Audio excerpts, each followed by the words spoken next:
నమస్కారం. నేను doctor పురంజయ్, Akkineni hospitals Vijayawada నుండి మాట్లాడుతున్నాను. మీరు మరియు మీ కుటుంబ సభ్యులందరూ క్షేమంగా ఉన్నారని ఆశిస్తున్నాను. ఈరోజు కొన్ని ముఖ్యమైన విషయాలను మనం తెలుసుకోబోతున్నాం. కాబట్టి దయచేసి ఆసక్తిగా వినండి మరియు అవసరమైన నోట్స్ తీసుకోండి. పిల్లల ఇమ్యునైజేషన్ వెనుక ఉన్న అద్భుతమైన సైన్స్ గురించిన ఈ విశ్లేషణకు స్వాగతం. ఈరోజు మనం చరిత్రలోనే ఎన్నో ప్రాణాలను కాపాడిన ఒక గొప్ప వైద్య ఆవిష్కరణ గురించి మాట్లాడుకోబోతున్నాం. రోగనిరోధక శక్తి ఎలా పెరుగుతుందో గుడ్డిగా నమ్మడం కాకుండా అసలు ఆ టీకాల వెనుక ఉన్న సైన్స్ ఏమిటి అనేది ఖచ్చితంగా తెలుసుకుందాం. ఒక్కసారి ఈ నంబర్ వినండి, 99%. అవును, టీకాలు రాకముందు దట్టు లేదా మీజిల్స్ వల్ల ఎంతోమంది ప్రాణాలు కోల్పోయేవారు. కానీ ఇప్పుడు ఆ మరణాలు ఏకంగా 99% తగ్గాయి. ఇది నిజంగా ఒక అద్భుతం కదా. ప్రాణాలను కాపాడే విషయంలో ఈ అంశం ఎంత కీలకమైనదో చెప్పడానికి ఈ ఒక్క నంబర్ చాలు. సరే, ఇక ఏమాత్రం ఆలస్యం చేయకుండా నేరుగా విషయంలోకి వెళ్దాం. ఈ విశ్లేషణలో మనం ప్రధానంగా 5 అంశాలను కవర్ చేద్దాం.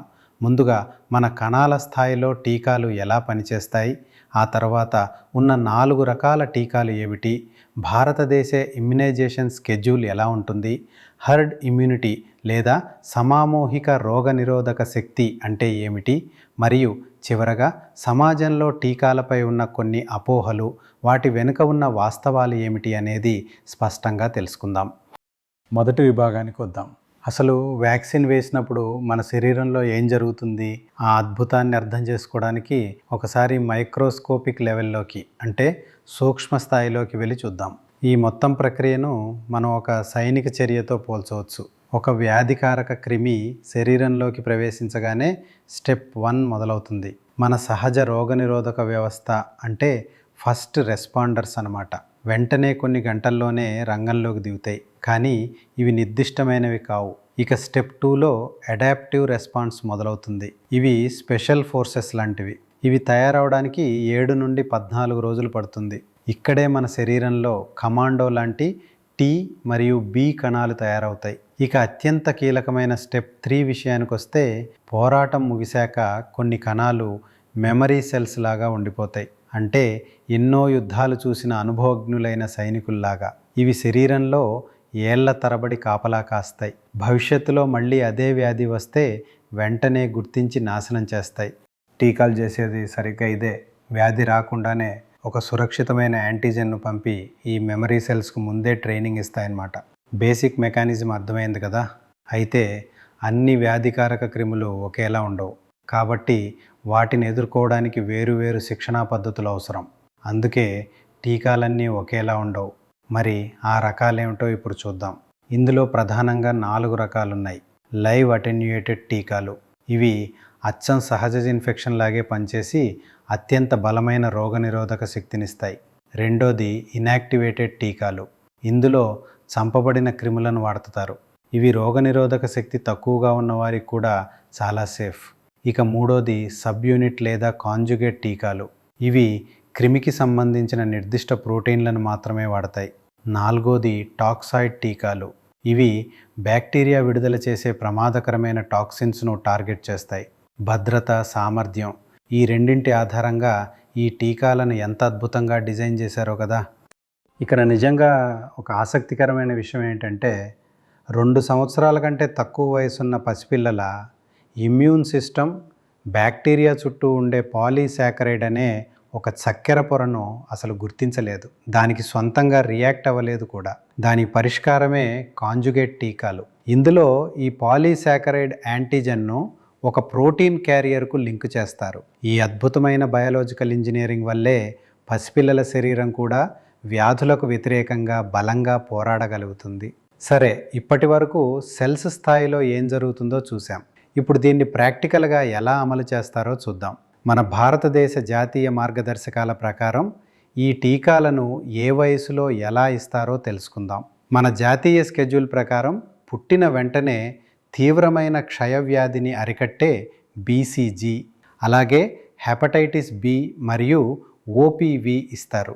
ఆ తర్వాత 6 నుండి 14 వారాల మధ్యలో డిఫెరియా, టెటానస్, పర్చ్యూసిస్ లాంటి 5 వ్యాధులను అడ్డుకునే పెంటావాలెంట్ టీకాతో పాటు రోటవైరస్, PCV లాంటివి ఇస్తారు.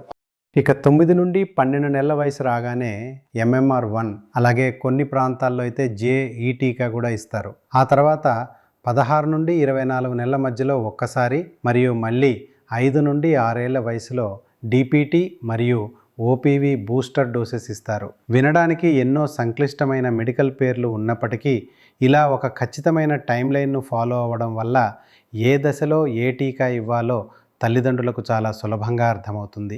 జాతీయ స్కెడ్యూల్తో పాటుగా ఇండియన్ అకాడమీ ఆఫ్ పీడియాట్రిక్స్ సూచించే మరికొన్ని అదనపు టీకాలు కూడా ఉన్నాయి. వ్యారిసెల్లా అంటే చికెన్ పాక్స్ కోసం 2 డోసెస్, హెపటైటిస్ ఏ కోసం 2 డోసెస్, 9 నుండి 14 ఏళ్ల బాలికలకు గర్భాశయ క్యాన్సర్ రాకుండా అడ్డుకునే HPV వ్యాక్సిన్, అలాగే హై రిస్క్ గ్రూప్స్కు మెనింగోకాకల్ టీకాలను రికమెండ్ చేస్తారు. అక్కినేని హాస్పిటల్స్ లాంటి వైద్య సంస్థలు కూడా పిల్లలకు పూర్తి స్థాయి రక్షణ కల్పించడానికి ఈ అదనపు టీకాలను తప్పనిసరిగా తీసుకోవాలని సూచిస్తుంటాయి. ఇప్పుడు ఒక్కో వ్యక్తికి ఇచ్చే స్కెడ్యూల్ నుండి కాస్త బయటకు వచ్చి ఇది మొత్తం సమాజంపై చూపే మ్యాక్రో లెవెల్ ప్రభావాన్ని అర్థం చేసుకుందాం. అదే the power of herd immunity లేదా సామూహిక రోగనిరోధక శక్తి. టీకాలు వేయించుకోవడం అనేది కేవలం ఒక వ్యక్తిగత వైద్య నిర్ణయం మాత్రమే కాదు. సమాజంలో ఎక్కువ మందికి రోగనిరోధక శక్తి ఉన్నప్పుడు ఆ వ్యాధి ఒకరి నుండి మరొకరికి వ్యాపించే గొలుసు అక్కడికక్కడే తెగిపోతుంది. దీనివల్ల లాభం ఏంటంటే ఆరోగ్యపరమైన కారణాల వల్ల టీకాలు తీసుకోలేని పసికందులు మరియు ఇమ్యూనిటీ తక్కువగా ఉన్న రోగులకు మనకు తెలియకుండానే ఒక సామూహిక రక్షణ కవచం ఏర్పడుతుంది. కాబట్టి వ్యాక్సిన్ వేయించుకోవడం అనేది కేవలం మన కోసం కాదు, మనందరి కోసం. ఇది ఎంత ముఖ్యమో ఇక్కడ క్లియర్గా అర్థమవుతుంది. మీజిల్స్ లాంటి వ్యాధి ఒకరి నుండి ఏకంగా 12 నుండి 18 మందికి చాలా వేగంగా వ్యాపిస్తుంది.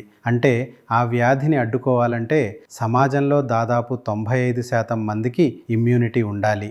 అదే పోలియో అయితే 80 నుంచి 85% మందికి ఇమ్యూనిటీ అవసరం. 2019లో భారతదేశంలోని కొన్ని ప్రాంతాల్లో మీజిల్స్ కేసులు ఒక్కసారిగా పెరగడానికి ప్రధాన కారణం అక్కడ వ్యాక్సినేషన్ కవరేజీ తగ్గడమే. దీన్ని బట్టి సమాజంలో సామూహిక టీకాల కవరేజీ ఎంత అత్యవసరమో మనం ఊహించవచ్చు. ఇక మనం చివరి విభాగానికి వచ్చేసాం. ఇంతవరకు మనం మాట్లాడుకున్న సాలిడ్ సైన్స్ ఆధారంగా సమాజంలో టీకాల గురించి ఉన్న కొన్ని సాధారణ అపోహలను, భయాలను పటాపంచలు చేద్దాం. ముందుగా బహుశా అందరూ ఎప్పుడో ఒకసారి వినే ఉంటారు అత్యంత వివాదాస్పదమైన ప్రశ్న: టీకాల వల్ల పిల్లల్లో ఆటిజం వస్తుందా? దీనికి ఏకైక సమాధానం లేదు. ఇది 100కి 100% అవాస్తవం. 1998లో పబ్లిష్ అయిన ఒక అధ్యయనంలో తప్పుడు డేటాను వాడటం వల్లే ఈ అపోహ మొదలైంది. ఆ తర్వాత ఆ రీసెర్చ్ పేపర్ను అధికారికంగా తొలగించారు. అంతేకాదు, ఆ తప్పుడు నివేదిక ఇచ్చిన ప్రధాన రచయిత తన మెడికల్ లైసెన్స్ను కూడా కోల్పోయాడు. ప్రపంచవ్యాప్తంగా లక్షలాది మంది పిల్లలపై జరిగిన ఎన్నో సైంటిఫిక్ స్టడీస్ టీకాలకు మరియు ఆటిజంకు ఎలాంటి సంబంధం లేదని తేల్చి చెప్పాయి. వాస్తవాలు ఇక్కడ చాలా స్పష్టంగా ఉన్నాయి. సరే, మరొక సాధారణ సందేహం చూద్దాం. ఒకేసారి ఇన్ని టీకాలు ఇస్తే చిన్నపిల్లల రోగనిరోధక వ్యవస్థ ఓవర్లోడ్ అయిపోయి తట్టుకోలేదేమో అన్న భయం. ఇది నిజమేనా? అస్సలు ఆందోళన వద్దు. ఒక చిన్న లాజిక్ ఆలోచించండి. ప్రతిరోజు మనం పీల్చే గాలి, తినే ఆహారం ద్వారా మిలియన్స్ కొద్దీ యాంటీజెన్స్ను మన శరీరం చాలా సులభంగానే ఎదుర్కొంటుంది కదా. దాంతో పోలిస్తే పిల్లల పూర్తి టీకా స్కెడ్యూల్ మొత్తంలో ఉండే యాంటీజెన్స్ సంఖ్య చాలా అంటే చాలా తక్కువ.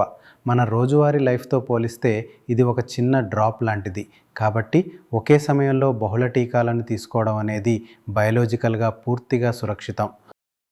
ఇక చివరగా ప్రకృతికి వదిలేస్తే మంచిది కదా. టీకాల ద్వారా వచ్చే రోగనిరోధక శక్తి కంటే వ్యాధి సహజంగా వస్తే వచ్చే ఇమ్యూనిటీనే బెటర్ కదా అనే ప్రశ్న వస్తుంటుంది. ఇక్కడ మనం అర్థం చేసుకోవాల్సిన క్రూషియల్ పాయింట్ ఉంది. సహజ రోగనిరోధక శక్తి బలంగానే ఉండొచ్చు, కానీ దాన్ని పొందడానికి మనం చెల్లించే మూల్యం చాలా ఎక్కువ. అభివృద్ధి చెందిన దేశాల్లో సైతం మీజిల్స్ బారిన పడిన ప్రతి 1000 మంది పిల్లల్లో 1 లేదా 2 ప్రాణాలు కోల్పోతున్నారు. ఇలాంటి తీవ్రమైన వ్యాధి ప్రమాదాలతో పోలిస్తే ఎలాంటి ఇన్ఫెక్షన్ లేకుండానే సురక్షితంగా మెమరీ సెల్స్ ఉత్పత్తి చేసే టీకాలే సేఫ్ కదా. ప్రాణాలను కాపాడే సరైన మార్గం కూడా ఇదే. ఈ వాస్తవాలన్నింటినీ ఒక్కసారి మననం చేసుకుంటూ మిమ్మల్ని ఆలోచింపజేసే ఒక చివరి ప్రశ్నతో ఈ విశ్లేషణను ముగిద్దాం. సమాజంగా మనం తీసుకునే ఇమ్యునైజేషన్ నిర్ణయాలు వ్యాధి ప్రసార గొలుసులను తెంపి మనలో అత్యంత బలహీనులైన వారి ప్రాణాలను ఎలా కాపాడగలవు? ఆలోచించండి. ధన్యవాదాలు.